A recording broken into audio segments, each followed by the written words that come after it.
Home energy efficiency is all in the details. Jim Bradley, a home energy specialist, will show you how to prevent energy loss from exterior walls in your home. An important area for air sealing when it comes to windows and door casings, and mostly any type of exterior trim, is to make sure that you've gotten all the areas of the trim, any point where it touches another surface. Usually what we'll find is on top of windows or on the bottom of windows, we'll find that those places were omitted from being caulked appropriately. It's not just a visual component, but it's also something you want to make sure that you have a good air seal. And so by caulking it effectively, it does provide that measure. If you're going to be caulking these areas and they're already painted, usually two different colors, you want to make sure you use a clear caulking. In the handle of newer caulking guns, there's a blade inside that you insert the tip of the caulking and you cut it off. You just want to get the tip there. And then there's usually a plunger or a penetration tool that you use to stick down the center of the tube of caulking to breach the protective barrier inside. Otherwise, if you don't do that and you cut the tip, you can squeeze, squeeze, squeeze, and usually caulking comes out the back of the tube.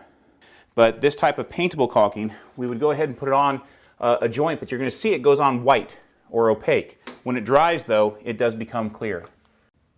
And an important measure, too, is to make sure that the window surfaces are clean first. Because if they don't and you caulk over it, it'll be there forever until you paint it. When we do the caulking, we like to start from the inside of the window out. That way we're not getting our hands or the tools into the fresh caulking that we just applied. In these areas here, on the bottom of the window, which usually do get emitted when the original installation happens, because once again you cannot see these areas, we still want to make sure that they're airtight and sealed appropriately with caulking. And so in this place we have a traditional area that we can just use either white caulking or clear caulking. But then we have an area like this where we have two different paint color surfaces. And we see that this is more of a flat finish and the caulking tends to be a shinier finish. So we don't want it to make it look tacky or something that's not aesthetically appealing. So what we would do is use a special technique to allow us to apply caulking only in the spot that we want it, but still provide an effective air seal. And I'm going to show you that now.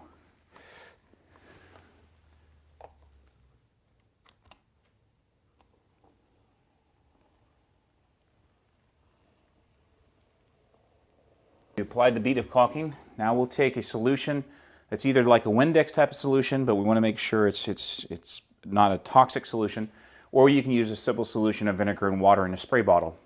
And then we'd spray right over the caulking we just applied. Then I come back and make sure I have a towel handy and a Formica chip, a simple Formica paneling or countertop sample chip with a rounded nose.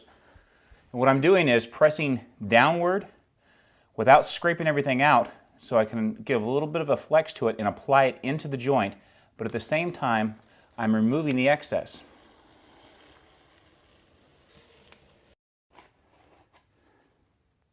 By using the chip in conjunction with the caulking and the Windex or the vinegar and water solution, is that by making both surfaces wet, when you then go with your finishing stroke to smooth everything else out, nothing else will stick to that surface, so when it dries, it will not flash. The baseboard on exterior walls is another area that can be protected from energy loss using these same techniques. Interior walls are not usually as important, but exterior walls definitely are. And once again, what you have is the sheetrock. When it comes down to meet the floor, it usually stops about 3/4 of an inch to a half an inch maybe off the floor, so that if you ever had a spill inside of a room, it would not cause the moisture to wick up the sheetrock. Unfortunately, that provides a path for air to move freely into the wall space. So the way that we seal that when baseboard's already applied is that we would want to make sure that we caulk the top of the baseboard, but also caulk along the floor here. Now this is a wood type or a laminate type of floor, so it's a little bit easier for us to do so. If you had carpet on the floor, then what you would be concerned about is taking the carpet back and then foaming along this edge, which is a little bit more involved. But in this case, since this is a hard surface floor, it's very easy for us to caulk appropriately. Now with that, what we would use once again is the clear type caulking with a very small tip cut away. And we would be wanting to hit both the area along the floor, once again, and along the top of the baseboard. If you only seal one area, it'll just move the leak, the air pathway to the opposite side.